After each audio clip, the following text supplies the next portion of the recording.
readers have absolutely loved these masterclasses with Michael Friedjohn. You know, I've often stood in front of a known painting and then with the guidance of an expert, a curator or an art historian, I've just gained knowledge and insight into the painting that has broadened my appreciation and understanding of that work in the context of the time.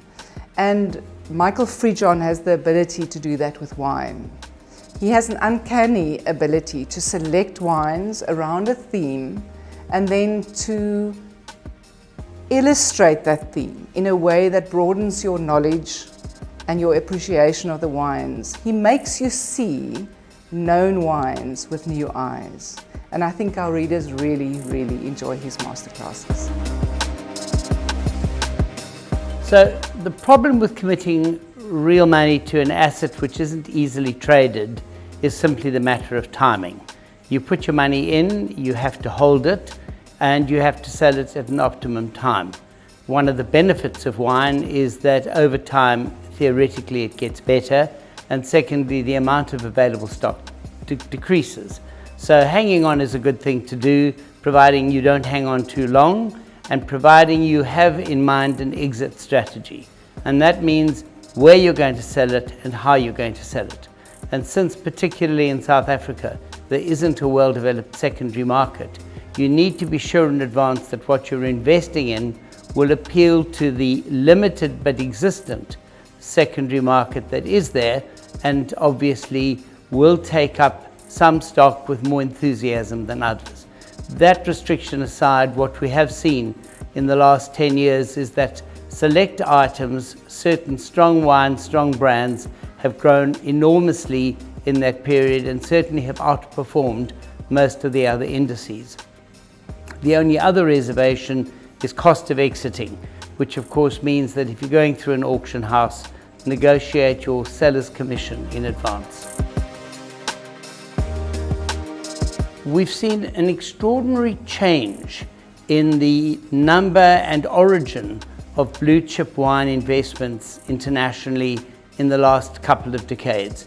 If you go back to the end of the 20th century, it was mainly first growth Bordeaux and select Burgundies. Now that's expanded considerably. There are even second labels of first growths that are investable in the context of the international investment markets. In the same spirit, we've seen quite a lot of trade, good trade, in top-end Super Tuscans, in wines from Napa, and even ones from Australia other than Grange, which has always been an investable. So what we're seeing is that the new generation of wine investors are looking for more adventurous assets. And the Cape is certainly moving into that space. Our best known and top-end producers sell out internationally in the same speed that their current local sort of allocations, their wines of the year, are mopped up by local consumers. And this suggests to me that over the next 5 to 10 years, those wines will only really be available in an auction environment, and those auctions are as likely to take place overseas as they would here.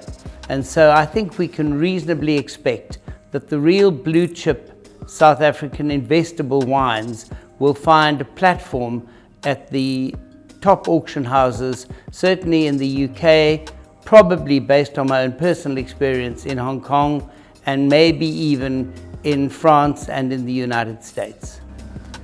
I certainly think investing in South African wine is a wise option.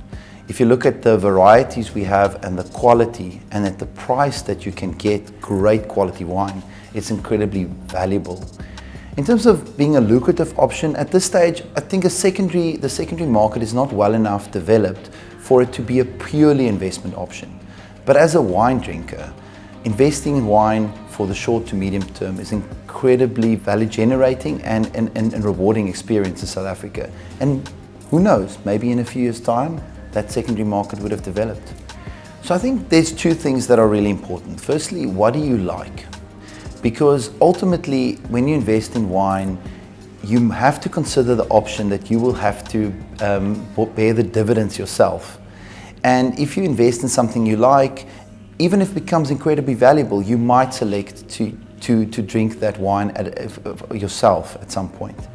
The other thing that's important is to select the right type of producers that are able to consistently produce good quality wine. These producers focus on wines that can become investment options. So they are wines that are made not just to last 8 to 10 years, but every vintage to last 8 to 10 years.